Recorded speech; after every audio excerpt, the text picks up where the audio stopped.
Today, we become legends.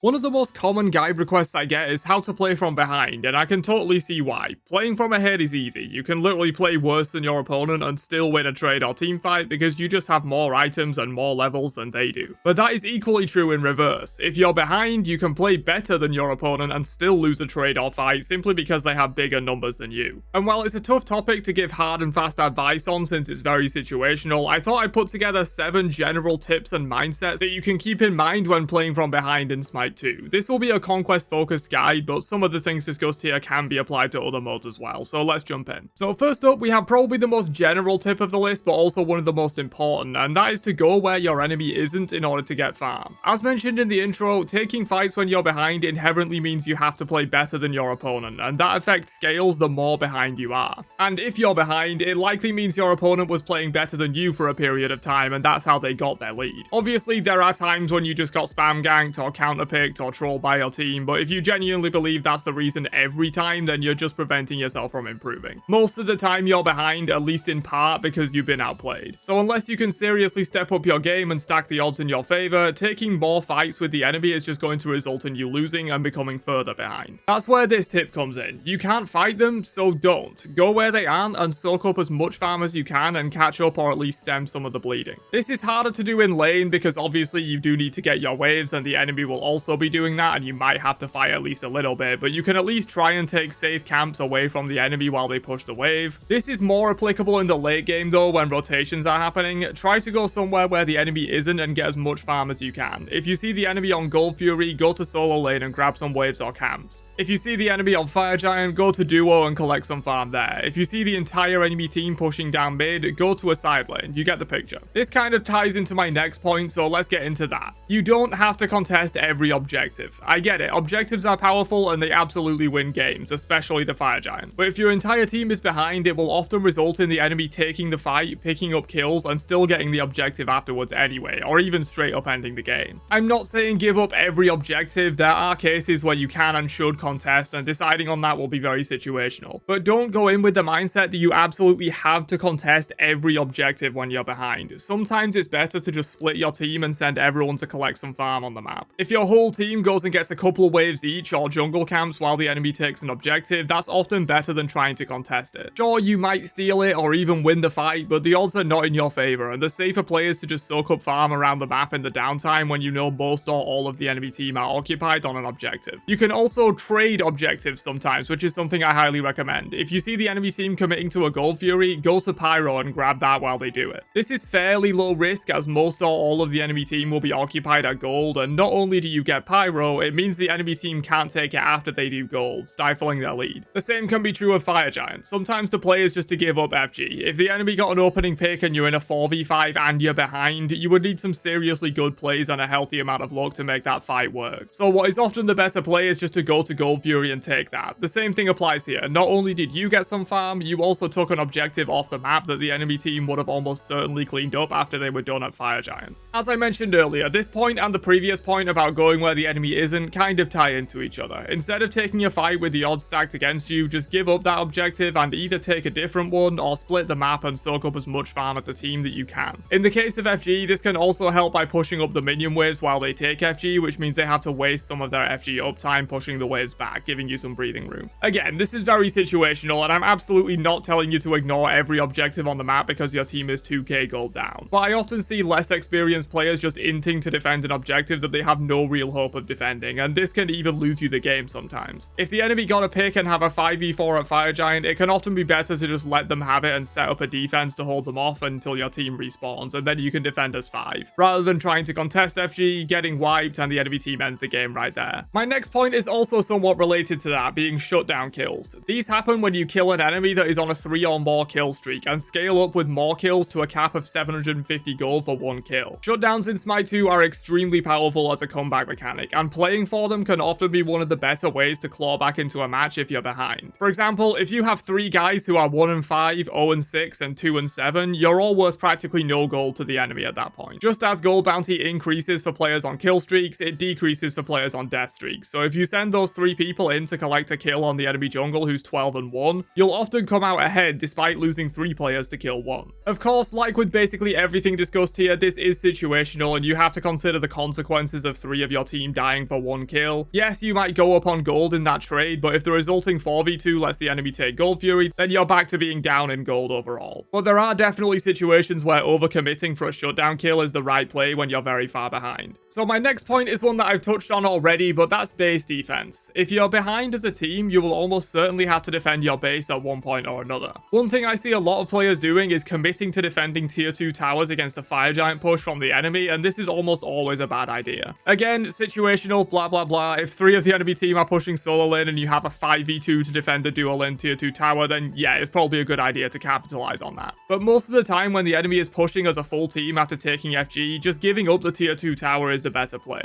They're worth some gold for sure, but losing 1 or 2 people to defend a tier 2 just opens up your phoenixes for the enemy to take, and losing a phoenix is way worse than losing a tier 2 tower. Just give it up and defend your phoenix as 5 where the enemy might get over aggressive and give you some shutdown bounties which can open the game up a little bit. Defending phoenixes is a lot safer and easier than defending tier 2s because the enemy pretty much has to attack you directly from the front and can't get a pincer on you from coming from behind or the sides. At least not as easily as they can when you're defending a tier 2. So a lot of these tips have been more late game team play style stuff, but this next one is more applicable if you specifically are behind in your lane, and that's lane freezing. This is mostly for when your tier 1 tower has been taken fairly early on and you don't have that safety net to fall back to. In cases like this, clearing the minion wave as it meets in the center of the lane is pretty risky because there's a very low chance you'll make it all the way back to your tier 2 tower if you get ganked. In that case, it can be safer to let the enemy push the wave up to your tier 2 and then freeze it there. And no, I don't mean play Ymir and press 3 on the wave. Lane freezing is the process of not clearing the wave and only last hitting the minions to prevent it from pushing further up the lane. This not only lets you farm more safely and close to your tier 2 tower for protection, it also means the enemy laner has to push up further than they might want to in order to get that farm, which if they're on a kill streak can leave them vulnerable to a shutdown kill, which I've already mentioned before as one of the best ways to come back into the game quickly. There are of course some downsides to lane freezing. It does generally slow down your potential farming as you're sitting there last hitting when you would normally insta clear the wave and go take a local jungle camp for extra farm. So lane freezing is basically sacrificing your maximum upside potential in order to get a safe baseline of farm and potentially induce bad positioning from your enemy that could net a shutdown. Defensive lane freezing can be useful in all roles but is most applicable in ADC as they play in the longer lane and are the most vulnerable to getting ganked. Mid laners are closer to their tier 2 and often have local allies like the support or jungler to help due to their central location, and solo laners are often tanky and can play a bit more risky without instantly dying for it. But moving on to probably the most obvious tip on the list, but I still have to include it, and that is ward, ward, ward. You should always be warding, but this is even more important when you're behind for several reasons. The first is obvious. You're more vulnerable to ganks if you're behind and likely to be taking more poke from the enemy laner as you clear waves, leaving you low on health. Smite 2's map is very easy to ward for laners, so you should abuse that. With just 2 wards for side laners, you can cover almost every entrance point where you might get ganked from. The only thing you can't cover is someone coming from the side jungle, either by running behind tier 1s or teleporting, but you can also take the teleporter oracles and get some vision there as well. For mid laners, you do actually need 4 wards to completely cover the entrances to your lane, but hopefully your support is also warding, and with 2 each you can do that. But wards don't just keep you safe in lane, they also let you know the enemy's general movements, which lets you use a lot of the previous tips more effectively. If you see all 5 enemies on a ward heading towards Fire Giant, you know they're probably on it, and you can maybe take Gold Fury while they do it. If you see a third enemy on a ward and you have enough vision to determine that they're roughly alone, you can commit for a shutdown kill on them. Wards basically help you execute all of the other tips on this list, as well as just keeping you safe from ganks. They're extremely important, and you should aim to have 2 wards on the map at all times where possible, regardless of role. It's not just the support's job to ward for you. And my final tip is a bit of a different one, as this mainly applies to cases where you are behind, but your team in general aren't. If you've had a bad time in lane and you're down 3 levels and 1500 gold, but overall your team is even and can still take fights, then I would recommend going with a strategy of don't start the fights, clean up the fights. Try to avoid starting fights yourself and wait for your team to make the first move. This can help prevent you from dying in that fight and remaining behind. If you can do just enough useful stuff without overcommitting and dying, you can collect all those assist bounties and maybe some extra farm afterwards, missions or even an objective if the fight goes especially well. Whereas if you start the fight, you're much more likely to die in that process and miss out on the extra safe farm to be had while the enemy team is all dead or recalling. The amount of times I've seen a 1-5 ADC player use their jump to secure a kill and then die instantly afterwards is criminal. You'd be better off playing it safe, holding your jump to make sure you don't die, and making use of the downtime after the fight to collect some more farm. The 2 waves and 2 jungle camps you can get after the fight will probably be worth more than that kill you inted for. Of course, shutdowns can be an exception to this, and a player who's behind probably should int for a big shutdown kill, but in general, playing it safe is the better call if you're behind but your team aren't. But that's 7 tips to help you play from behind in Smite 2. If you have any extra tips for people or questions about anything mentioned here, then definitely leave a comment down below, and don't forget to drop a like on the video if you found it helpful. Catch you guys in another one later on.